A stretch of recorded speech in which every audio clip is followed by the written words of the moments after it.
Hey guys, welcome to the Wedding Vendors Happy Hour with your hosts, Derek and Jade.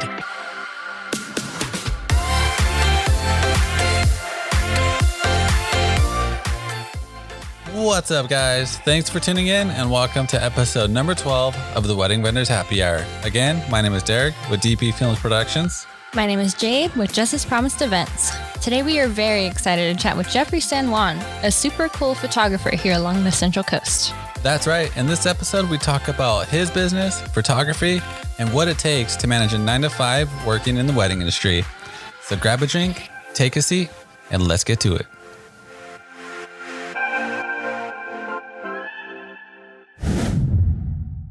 Yo, what's up, Jeffrey San Juan? How you doing? What's up, guys? What's up, Jade? How you guys doing? Good. How are you? Pretty good. Keeping myself busy. Yeah. That's good, How man. about you guys? Yeah, we've been busy just trying to stay busy through this crazy quarantine situation. Yeah. What about you? I see that you got you got your kids, you got everything going on. What's been keeping you busy? Honestly, I've been cleaning the garage, like organizing my office. It's been pretty good, actually. I haven't had weekends off for a long time. So Yeah. It's probably been 5 or 6 years. Oh, dang. Not having consecutive weekends off. So this whole time, it's been actually pretty good for me and my family because I'm spending more time with my family and doing stuff that I've been wanting to do around the house, just cleaning the garage and stuff. Nice. It's kind of like a blessing in disguise. Now your kids are like, whoa, Dad's home all the time. Yeah. Totally. It totally is. It's actually been really good. Actually, I feel more relaxed, and then I feel more bad for my couple, really, than myself, because I'm doing okay. Yeah. But I feel bad for them. But for me, it's been, like you said, it's a blessing in disguise. Mm-hmm. Yeah, I completely agree. It's pretty tough to hear when the brides say they have to postpone when they've been planning it for a year or so. That's pretty tough. Yeah. Luckily for me, most of my brides so far have postponed. Yeah. I've only had two canceled. And only because unfortunately the couples lost their jobs during this time. Oh, dang. And then I know. And then another one, they live in Denmark, so they can't even come over here. Yeah. So everybody's been postponing, which is fine. Like I said, it's sad for the couples, but for me, every time I hear postponing, I get sad a little bit. But at the same time, I'm like, whoa, I got more time with my family. Yeah. Right. But your kids are stoked. Yeah, your kids, your family's stoked. That's what counts. Yeah, exactly. All right, so to kick the show off, man, can you just tell the listeners, who you are, what you do, and how long you've been doing what you do in the wedding industry? Yeah, name is Jeffrey San Juan. My photography business is also called Jeffrey San Juan Photography. We do mostly wedding photography, but occasionally I'll do family photography, senior portraits, and I also have a photo booth, which I also put up during weddings and whatever events that people inquire about. I've been doing photography for probably, I would say, maybe 8 years now. Nice. Since 2012. Yeah, and but my background is graphic design. I actually went to the Art Institute of San Diego for graphic design, and I graduated around 2005. But then I got a job as a graphic designer at Lockheed Martin, which I'll get in more detail later, on base at Vandenberg Air Force Base. And then I just got into weddings after me and my wife got married. My wife's like, why don't you start shooting? We could, see how it goes, shoot some family photos. And my first wedding was a free wedding. And then it just went off from there. Dude, that's so cool. I didn't know that you were a graphic designer. That's awesome. Yeah. Yeah. I got my bachelor's degree at the Art Institute in San Diego. And then, photography has always been my I always loved photography, but I just felt like I could find a job more into advertising or marketing and using graphic design. But the wedding industry blew up, so it just went from there. Dude, that's so cool. Speaking of, you kind of went into how you got started into the wedding industry, but can you go get a little bit more detail about exactly when you just took off into it and kind of describe your first wedding? Oh yeah, sure. I started, like I said, I probably started doing like just family portraits. I always loved photography. I just like playing around with my camera and stuff. But I shot my sister-in-law's family, and she's like, you should start doing weddings. And I'm like, no way, I can't do that stuff. And my aunt, who was gonna get married that year, she's like, hey, you want to shoot my wedding? And then I told her, yeah, sure, I'll do it. I don't think that was, maybe I didn't do it for free. I actually charged her, I think, $700. Oh, nice. It was like 8 hours, $700. It was by myself. I had one camera, which was like, I think it was the Mark II at the time. Yeah. And I had one lens that was 24-70. Nice. And I shot, and then one flash. I had one flash on camera, and I shot her whole wedding. And then she loved it. She loved it. I mean, if I look back now, I'm just like, I cringe all the time. Like, I look back at the presets that I used on them, like, oh my gosh, like, why is everybody orange or whatever? Yeah. It's horrible. I mean, but my angles and everything, everything looked good, but just the presets and like, oh my gosh, I can't believe I edited it that way. Yeah. But, but people loved it apparently. And she like advertised me like to her friends, and it just went off from there. Like my first year, I probably had like 3 or 4 weddings or something. And I was probably charging like anywhere from $700 to $1,000, nice. 8 hours. And I thought it was like, I got it made already. I got 4 weddings. And then, just little by little, like, just word of mouth. Just it started every year, it just got better and better. So like the next year I probably had like 10 weddings, and the following year I had maybe 15. Nice. But, I think my maximum of weddings per year would be 25. Yeah. Like when I hit 20, 25, that's enough for me. But it just started off like that. People just fell in love with it. So I just kept going, Dude, that's so cool. Would you say like, I'm just thinking coming from a graphic designer's background, do you feel like you had already a sense of idea of like composition and everything when you went out to shoot? Yeah, definitely. I think that has a lot to do with my style. Yeah. And just like, posing people and like where to put them in the frame. Mm-hmm. It does help a lot. If you were to look at my family's background, like my mom was an artist. My brother's an artist. My sister right now is a full-time graphic designer. Oh, wow. We really love art. So like it just came naturally. Nice. That's so cool. Your little ones are probably going to be little artsies. Yeah. I think my daughter will be. She's into art. I don't know my son yet. He's just into video games right now. Oh, there you go. Yeah. He's stuck on that iPad all day. Nice. So I wanted to ask you too about your logo. So hearing that you have a graphic design background, did you make your own logo, and like how did you come up with it? Actually, my sister. I asked my sister to make it for me. I wanted to see, she's actually a really good graphic designer. Nice. She actually wants to get into the wedding industry, like hopefully making like cards and invitations and all that stuff. But she has a really great background in graphic design, so I wanted her to give her style and kind of learn. She knows who I am, so she wanted to make her own for me. But basically, if you look at my logo, there's like a total of 5 triangles. Uh-huh. And if you look at the smallest 4 triangles, that represents my family. So me, my wife, and my 2 kids. Oh, cool. And then you have the big logo in the back. For me, it's really important because we're a religious family. Mm-hmm. So, I'm a deacon at my church. I'm an officer in my church. So, wow. And that represents basically God watching over us. Nice. So the big triangles in the back watching over the 4 of us. Dude, and then the colors, my sister chose those colors because it does kind of reflect on my work. I like my work's more like in the vibrant side. Yeah. And then also like on the happy side, like if you look at my work and the people I work with, mm-hmm. it's never like a moody like kind of photography. It's more like a happy, like out of this world kind of thing. Like mm-hmm. Everybody's just like goofy and stuff. So it has to be colorful and happy. So that's why she chose those colors.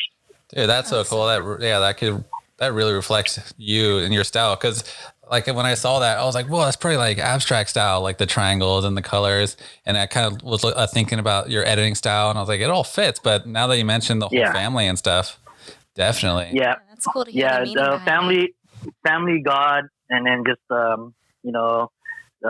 being colorful and happy. That's what I live for. So. Dude, that's so cool. And speaking go for it. No, what were you gonna say? Oh no, it just reflects on my style of photography. So, Dude, definitely. you know, and then people see that, and that's why my work is so like in tune. Like it's always like I always have the same kind of clients because of that kind of style. So, dude, that's so sick. That's good that you want to be consistent with your style. That's exactly. Perfect. And speaking of your style, man, when you're talking about editing, how long did it take you to like perfect the style you like? Because I like it. It's super. It's like I like the contrast, and it's not like you said, it's not too moody, but it's not like too airy. It's like exactly. It's like right in there. Well, I would say, for me, like when I'm actually shooting, like I already see like. I'm like when I shoot, I'm selective. I don't just like shoot like in bursts and just like hopefully I'll get a good one. So when it's time to edit, like it comes easier for me. Like it just goes with my style. Like like if it's like I don't know, like during getting ready, like I have to be selective with my photos, so it'll be easier in the editing process. You know what I'm saying? Yeah, definitely. I can see what you're saying. But yeah, I just go with one consistent. Style, just like vibrant kind. I would say it's a little moody, but it's not too moody. Yeah. But it's more on the vibrant side and the happier side. But yeah, that's how I edit it. But yeah. How long did it take you to get that? Because like you said, when you went to your first wedding and you cringed. When did you perfect your style? I would probably say maybe like after 2 years or so, maybe 2 or 3 years. Yeah. It took a while. Like, I mean, I did go, to be honest, I did go through like presets that people sell online and stuff like that. But, like I don't just stick with what people sell. I'll like kind of like, put it to what I like, change it up a little bit.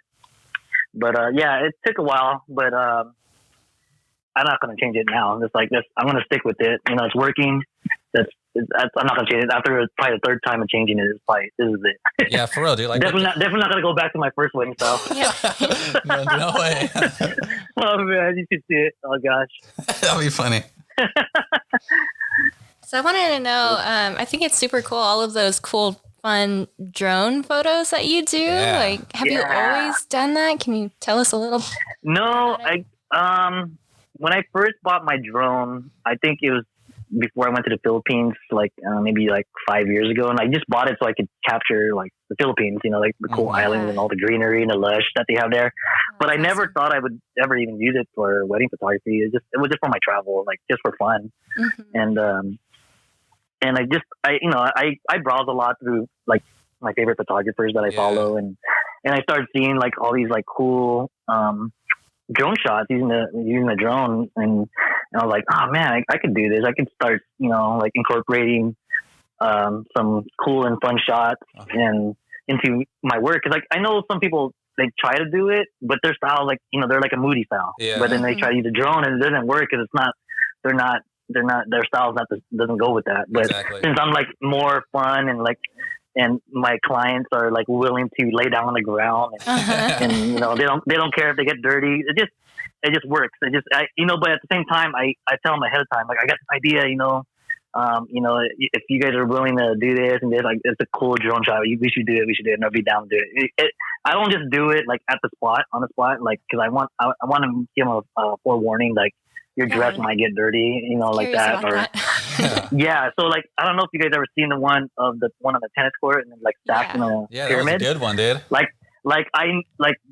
The groom, I knew him since he was like he was pretty much born, and I know, I've known of his fiance for a couple of years now, but I never really talked to her. But I always knew that she was like a goofy, like fun girl, and then I knew like a lot of those guys that like were in his wedding party, and like, dude, this is a perfect time. We're gonna stack everybody on top because I know all these guys are willing to do it. They don't care, want to do it. And next thing you know, it's like probably like my favorite photograph I ever made with the drone. So that was so it looks cool. so fun. Yeah, like really. But yeah, like I don't know. I just think of like I have some other ideas, but I just haven't had a chance to do it because it depends on the client. You know what I'm saying? So I don't. Like sometimes I'll get one and I'll be like, I don't know if I should do that. And I'm like, okay, it's fine. But I kind of wait till I get that right groom and bride and then the whole wedding party, or if they want to do it too. So, but yeah, it's fun. I like doing it. Dude, that's huge. That's a good point too, that you mentioned that don't just ask every couple, because some of them might be like, I don't want to lay on the dirt, just, fill your couple out before you get into that kind of. Exactly. Like, I mean, it has to, I mean, not just for drone shots, just for everything, like even if you had like an idea of a photograph that you want to do at nighttime or something, and the grass is wet or something like that. And you got to find that right bride and groom that's like willing to go out there and like, break a champagne bottle and like splatter all over them. So you gotta get those ideas ahead of time to people, and you just gotta know. That's why it's so important to like have these consultations before, the wedding, and, try to get to know the couple and have the couple know you. So you guys feel comfortable on both ends. And that's so important. Like in my photography, like you have to know them. Like you're almost like your family or your friend, exactly. So yeah, that's super cool that you put that extra effort into there to like get to know them and push yourself and your creativity. You have to, yeah. Yeah, that's really why cool. I see having an engagement session is so important. Not only just so they can have photographs, so they could, make their announcement, but I think that's the part where you guys get to know each other, right? Right. So, and that's where you could like spill out ideas, like, oh, I didn't know you guys like ice cream. Why don't we do it at the ice cream shop or something? Like let's go, let's do something. Like I've had a couple where I guess they met in an elevator. That's how they met.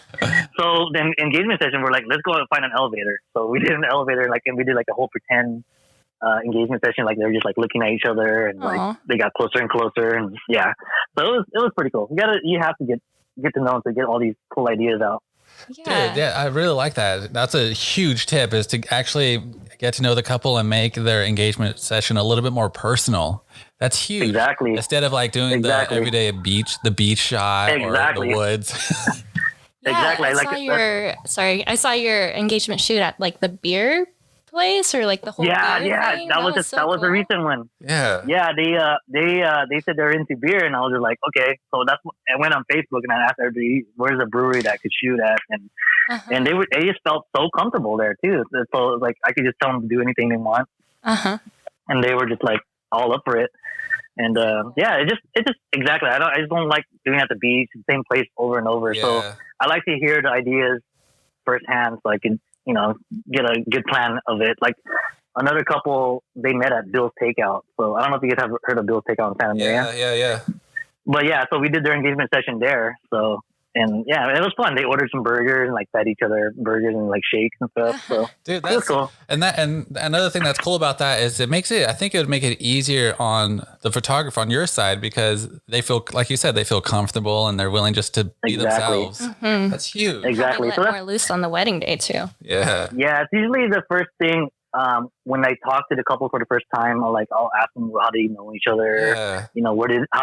Where did they meet the first time? And what's their favorite things to do? Yeah. That way I'm already building ideas in my head. Like, okay, we're going to do this in an engagement session and all that stuff. So, dude, cool. and then when you post the images on social media, everyone's like, oh my God, because it's so different. It's not like the beach. Exactly. That's exactly. That's awesome. Exactly. And then they just feel so comfortable about it too. Just being in that surrounding. Yeah. Well, I wanted to get back. We kind of went all over the place.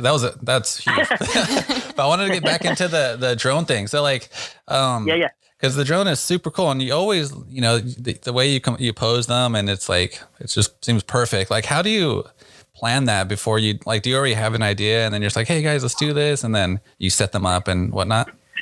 Yeah, definitely. I usually have a plan about it, especially like that pyramid one. Like I drew a diagram to them. Like I sent it to them on email. Like, hey, I want this person standing here, this person standing here, this person standing here, and I want you to pose this way. Oh, nice. Blueprint. Exactly. But the one I did, I don't know if you remember, if you've seen one, the one I did at, what is that? The one in, I can't remember the venue, but there was a dock and then the pond surrounding it. Yeah, I saw that one. I thought about that on the spot, and I was like, okay, because I didn't realize she was gonna have a big veil. Yeah. And I was like, okay, we're gonna have to spread this veil out like really wide, and then And Ben, the groom, was just like, you want me to lay down? I'm like, yeah, I want you to lay down. And then Rose, the bride, is like, you better lay down. So I was like, and I'm like, I promise, it's gonna be a cool shot. And then like right when I took it, I had it on my phone and I showed him right away, and he was like blown away. And I even showed the venue owner, and she's like, I want that in my office, like next week. So yeah, like sometimes it's like on the spot, but when it's something like that pyramid one, I would have to plan it out a little bit more because there was like probably like 12 of them, and they were already drunk at the time. So I had to plan those things out, they're, what I mean? Dude, that's so cool. And, but yeah. To get into a little bit more into the technical side of the drone, I know like they have like tripod mode or whatever. Do you ever use one of those to make the drone a little bit more sturdy so the wind doesn't push around when you're trying to get your shot? And you know what? To be honest, no, I just take it. I'm not like really in the technical side of things. Like I just do it. So like when you just said that right now, I'm like, is there a tripod mode? I could have used that. And I'm like, what tripod mode? Dude, but that's gnarly, dude. Your stuff looks it looks perfect. Yeah. I was like, whoa. Yeah, it doesn't take that long. Just to shoot it up. Take a couple pictures, like different angles. I'll maybe make them move different ways, but usually it won't take that long. Maybe 15 minutes at the most. So, dude, that's so cool. And I just want to let the listeners know too. So like Jeffrey says, like you don't need to use the most fanciest little tech inside of the drone to get the perfect shot. You just throw it, snap it, and pose them. You're good. It's all it takes. Yeah, I mean that goes with any kind of equipment. You don't have to have the Mark IV or anything. It's just, I started with the Mark II, and I only had one lens, and I had that probably for a full good two years, and it's just you just gotta study the game, like you gotta study the angles and stuff like that, and have the right eye, and then little by little you can start getting your equipment and getting better equipment. But yeah, dude, that's huge. It's like what do they say? It's not the equipment, it's how you shoot it, how you shoot, or whatever. Something like that. Exactly. I mean, yeah, of course, something like that. But I mean, of course, it's gonna, if you have better equipment, it's gonna have better quality. Yeah.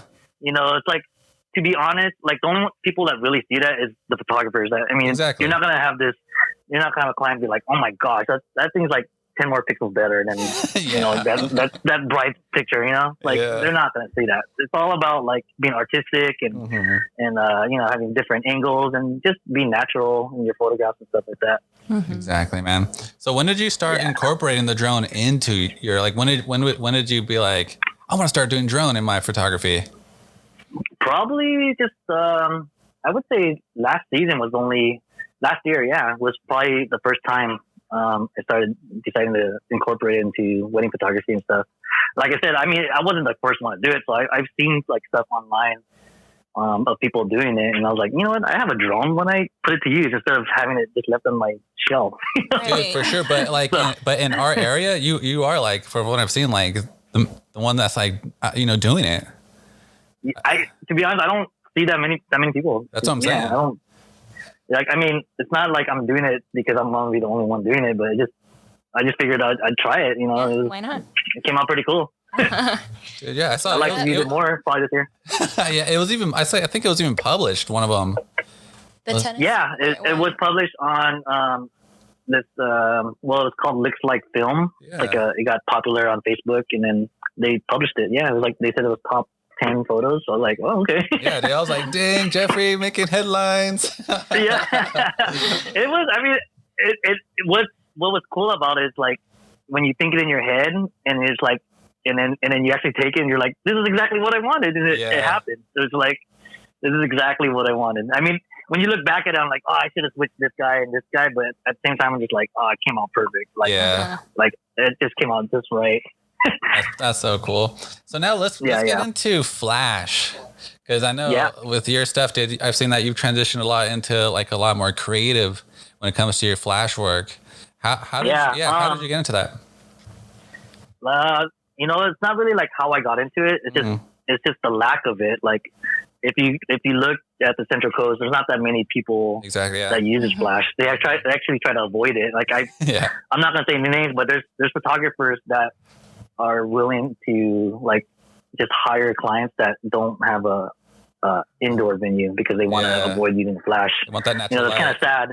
Like I'm not trying to put people down, but it's just a great craft to learn. I mean, I'm still learning how to use it, but because there's instances where you're gonna need to use flash, and the client's gonna be like, why is my photo dark and noisy? Yeah, why is there so much grain in the shot? So I didn't use flash. Exactly. So it's not like it's something you need to have. You have to have it. But as far as being creative about it, it's like I said, it's kind of like that style is lacking here in Central Coast. No one really uses off-camera flash, and I wanted to incorporate it because I wanted to do things like at nighttime. Like I wanted to get some cool night shots or like dusk time shots.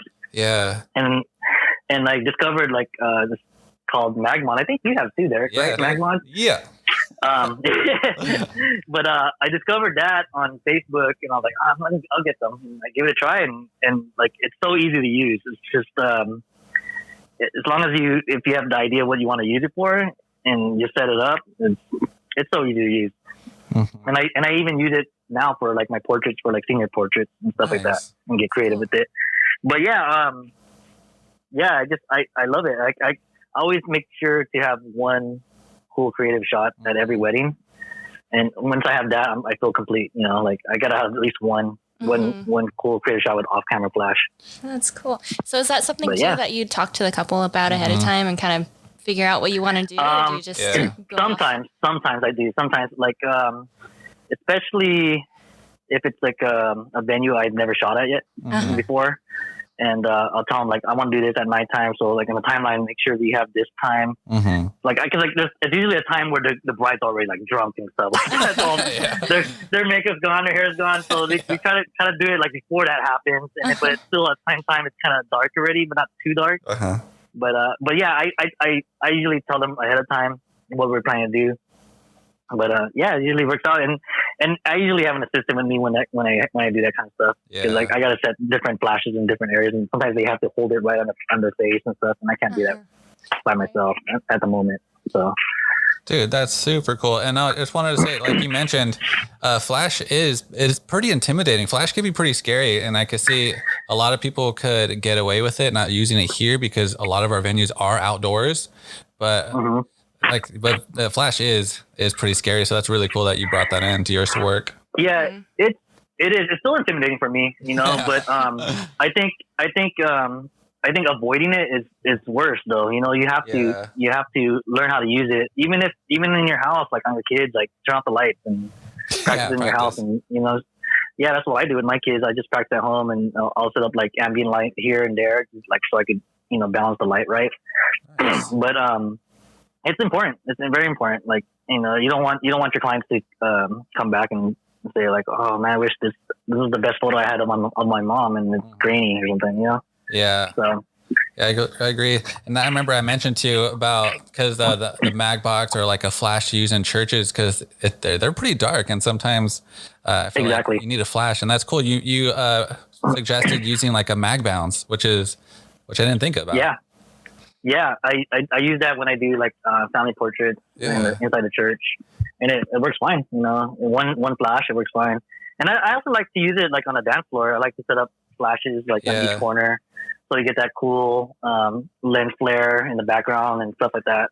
But Dude, I think it stands out a lot, like in my photography. So that's like huge. I'm not shy showing it on my blogs because like clients want to see that. They want to see that. This guy could use his lights on a dance floor and stuff like that. So yeah, dude, I'm pretty sure you get a lot of compliments from brides when they see your creativity. Yeah, exactly. Yeah, there's and a lot I love it. I love that they hire me because of my creativity. Not because of my pricing or because I'm there to shoot details or something like that. Even though I do that, like a lot of brides, they want to be in magazines and stuff, but I'm not all about that. I want to shoot real photography and all that stuff. Yeah.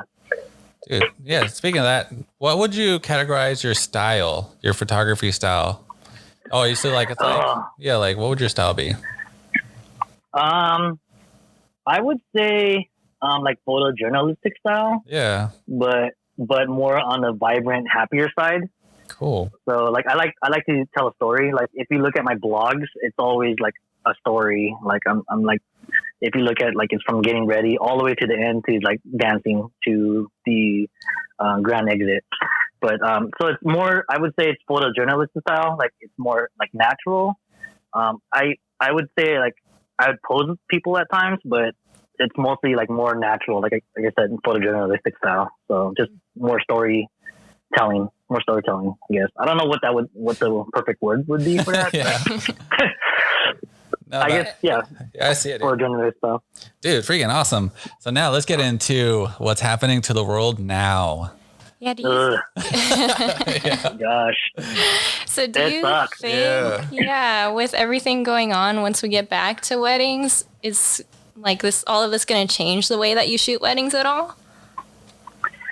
That's a good question. Like I've seen like people talk about it on social media. Yeah, I don't know, to be honest. I think for me as a photographer, I don't think it would be, there's not going to be that much changes. Like, cause I guess I won't be as like, cause I like to be hands on. Like, I like to like, I'll ask permission if I can move your hand here and can you put it here, stuff like that. I like to use my hand because sometimes it's hard to explain.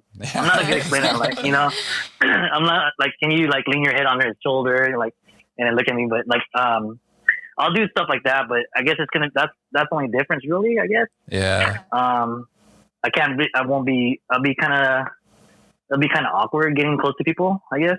I don't know. Yeah, like would you be able to use like, you know, like a 30 or something to get like right up on them, or you got to be like 70, 24/70 the whole time? I know. You know. Yeah, that's the tough part, you know, because like a lot of like the longer lenses, they're not as fast lenses, so it's gonna be tough. It's gonna be really tough. I don't know how it's gonna be, honestly. Yeah, like I'm curious about like getting ready, like when they're inside the hotel room or wherever they are. Like, are they gonna allow people, like, you know, the photographer to come inside and with all of them to take pictures? Are they gonna be all freaked out and be like, no, we don't want that anymore? I wonder if the getting ready stuff will be obsolete.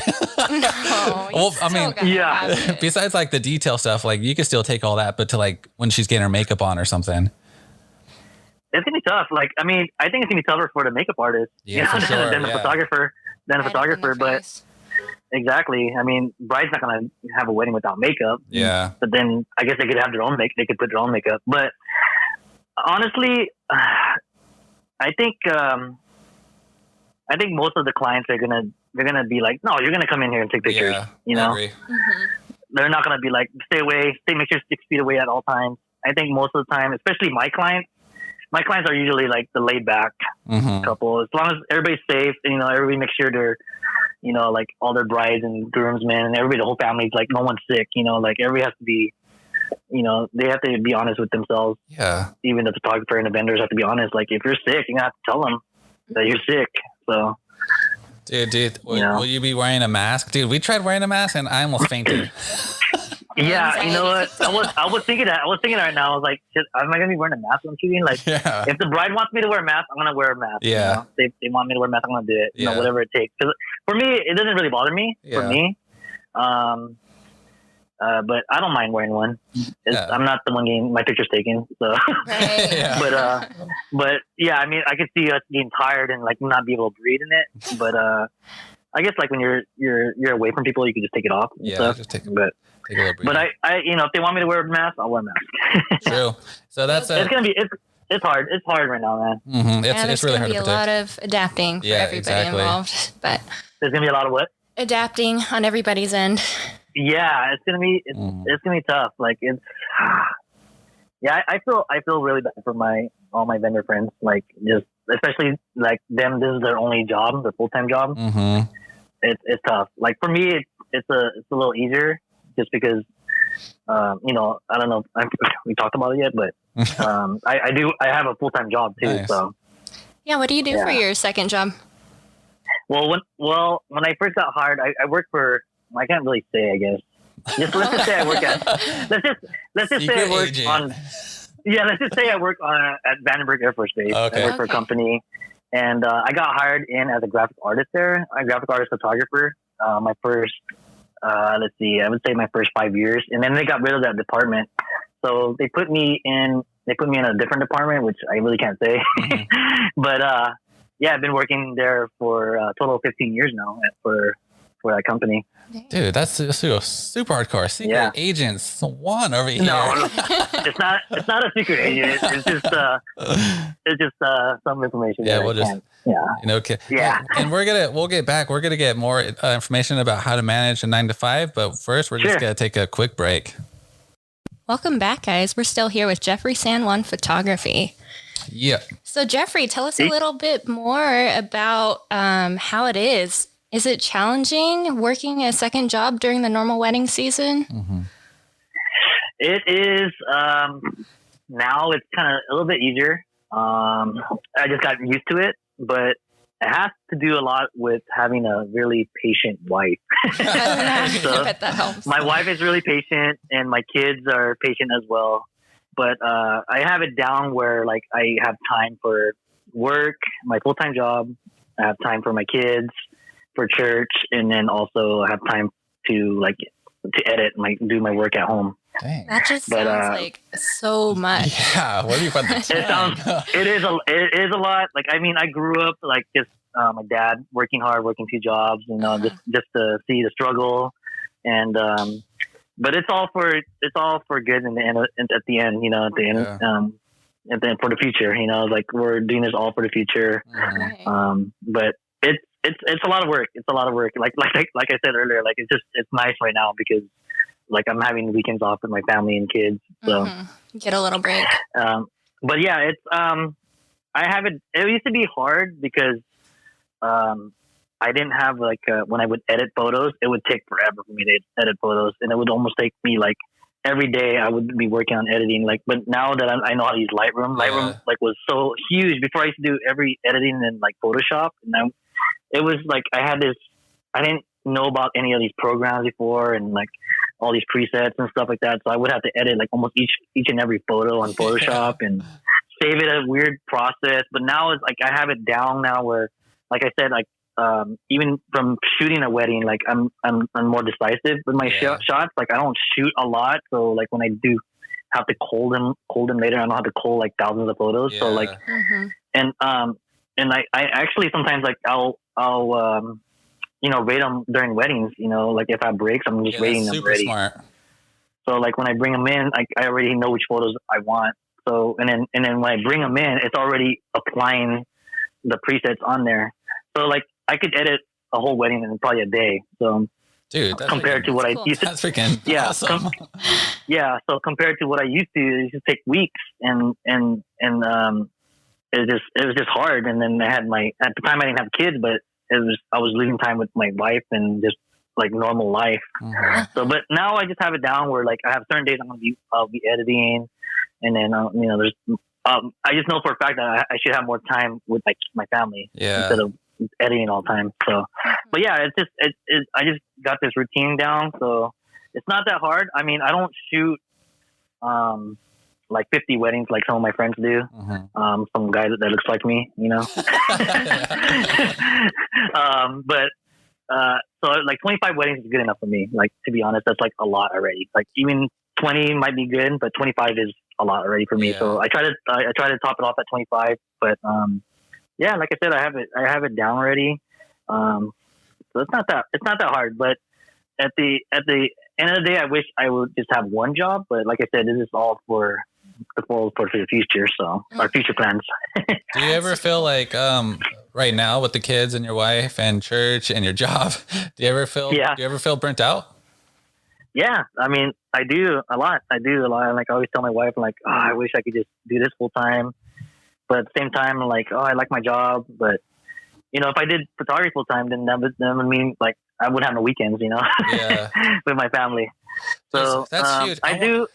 Go for it. Go for it. No, go.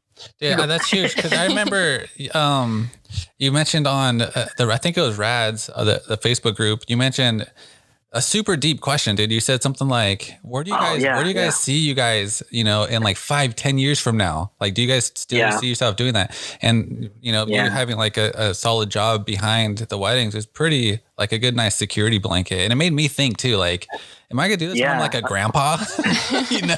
No, I mean, the reason I was asking is because I was trying to like first of all, I was trying to plan out my retirement funds. Like I was just like saying, okay, how much longer can I do photography so I could invest in the income that I'm making with my photography into my retirement funds. But then I was like, am I really going to be taking pictures till I'm like 55? I'm like, no, I don't think so. So I don't want that.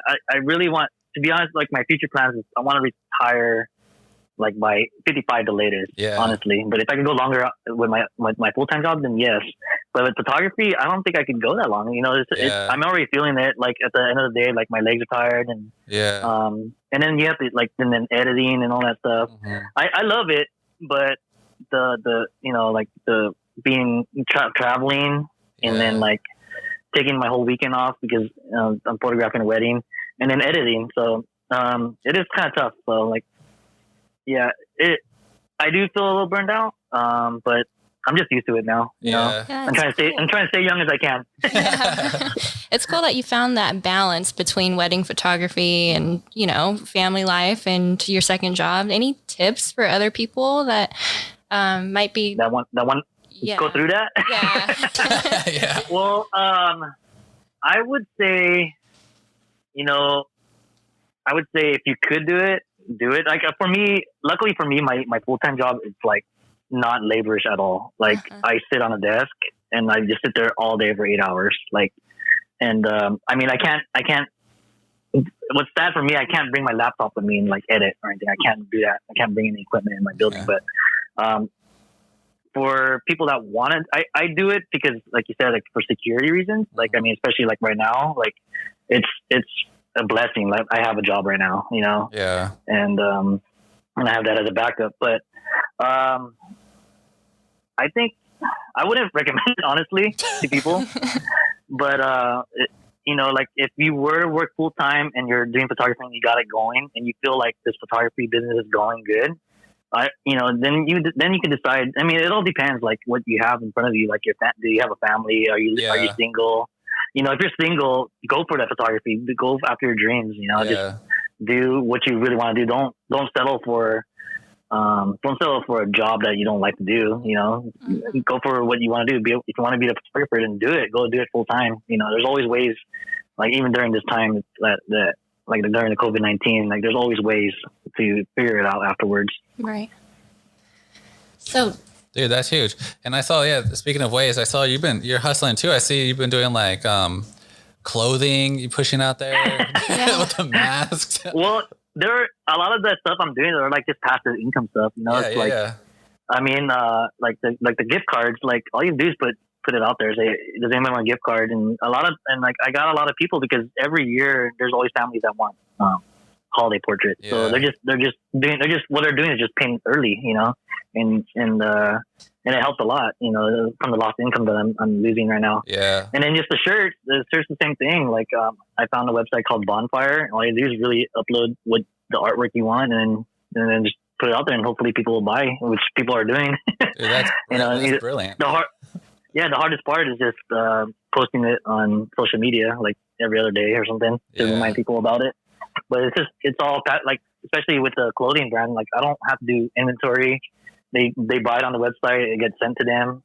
And I don't have to worry about ordering a bundle of them and stuff like that. So it's good, easy money to make, but that's smart. You know, that's true. It just helps with income. Yeah. And that's what it comes down to is that, you know, in this situation, you just got to learn how to adapt. You don't make, you know, this pandemic be a downfall in your whole life. Exactly. Yeah. I'm always trying to find ways to try to make an income on something in some way. So I thought first of all, the whole shirts and stuff, I've been wanting to do it and I just never had time. Yeah. So like I said, so this like the blessing in disguise. So this like whole downtime, I could finally do this stuff and do the gift cards and all that stuff. So. Dude, that's so sick. What was that website called again? I want to check that out.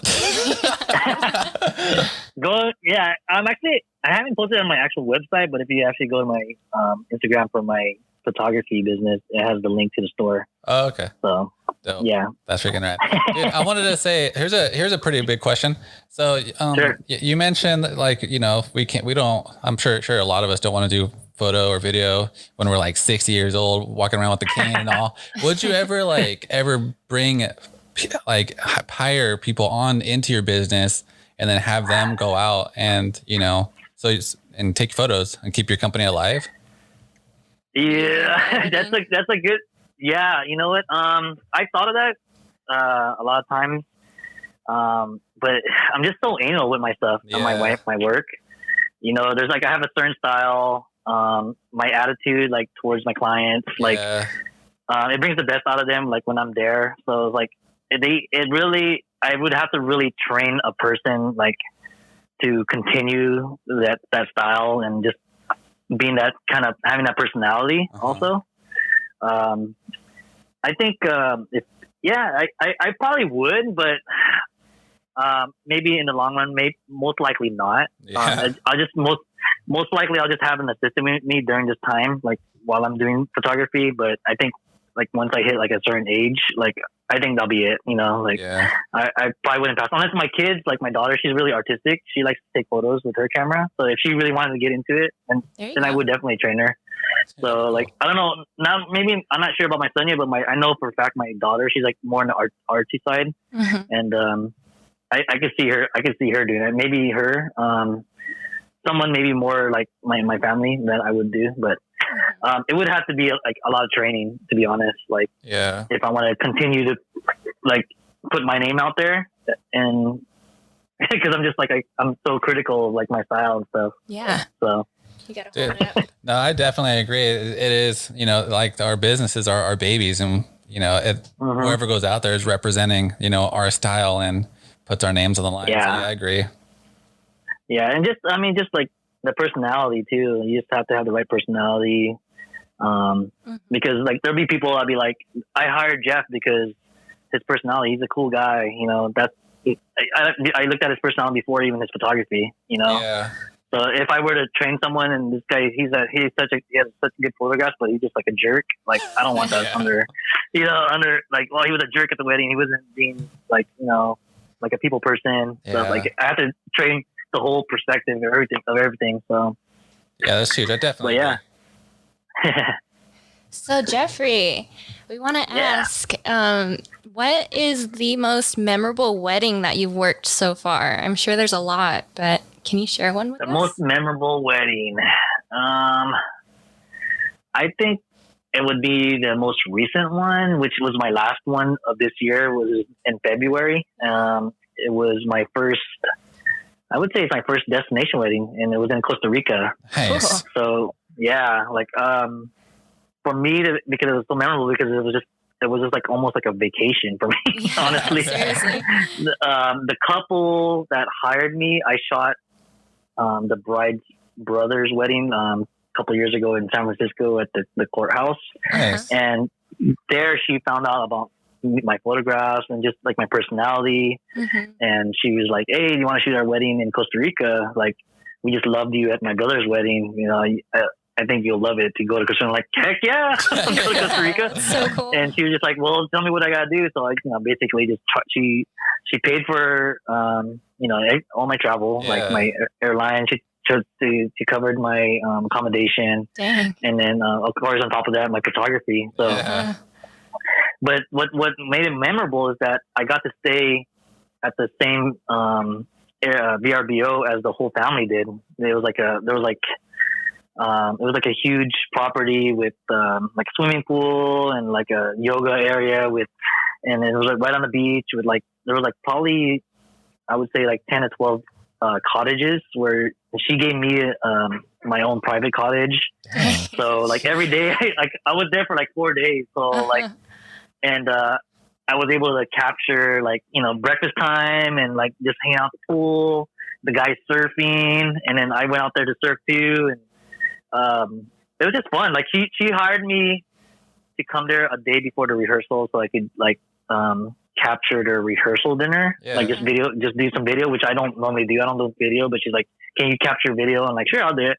And it just turned out to me being kind of their I just captured everything. I just captured everything from the very first day. Yeah, that's documentary style. I was and then I just put it together in a video for them, and they just loved it. I don't know. They were just a very welcoming family. They treated me I was a relative of theirs, and That's so cool. it was just like the most relaxing wedding I ever did. Like before the wedding rehearsal, like I woke up, there was breakfast, Costa Rican breakfast, and then like if you wanted to go surf, she's like, go surf. If you want to go do yoga with us, go do yoga with us. Damn. And then yeah, just go to the swimming pool with us. And then the day of the wedding, the groom was he went surfing. He was like, you want to go surfing with us? And I'm not much of a surfer, but he was just like, I mean, just like the fact that he was asking me on the wedding day, let's go surfing. You're like, whoa. And then I know, and then just like the whole vibe. Like, I mean, I didn't have to get really dressed up. I was wearing like I don't know, like I was going to Hawaii or something. Like just relaxed clothes, like on the beach. Yeah, exactly. And they were just like, you want to have a couple drinks while the wedding and all this stuff. And it was just so much fun. Like, I mean, it was like it was a vacation basically. I was just there to capture their wedding. Dude, that's awesome. Would you consider? Well, I don't know how destination weddings now will be after this, but would you consider doing them again? You know what? At this point, where in my career, like I honestly don't like to travel that far anymore. Yeah. I don't even like to like travel to San Francisco. I'd rather have all my work done here, just because I have a family now. Yeah. Like and when I do go to San Francisco, it's not just that day. I'm actually have to stay the night before and after. Yeah. So, and then just I'm getting older. I'm getting older. But if there is another chance I could go to Costa Rica or Hawaii, I'll take it. But it's just going to be so different. I mean, I don't know how many clients would actually want to do that because of just the whole COVID-19. Yeah. I mean, it has to be like years from now, and it has to be like clear, of everything, and we have to have a vaccine by then or something. Yeah. But I would do it again, but I wouldn't do it all the time. Like, Right. Yeah, I can't do it all the time. I wanted to backtrack to the 9-to-5 thing. I wanted to ask, Sure.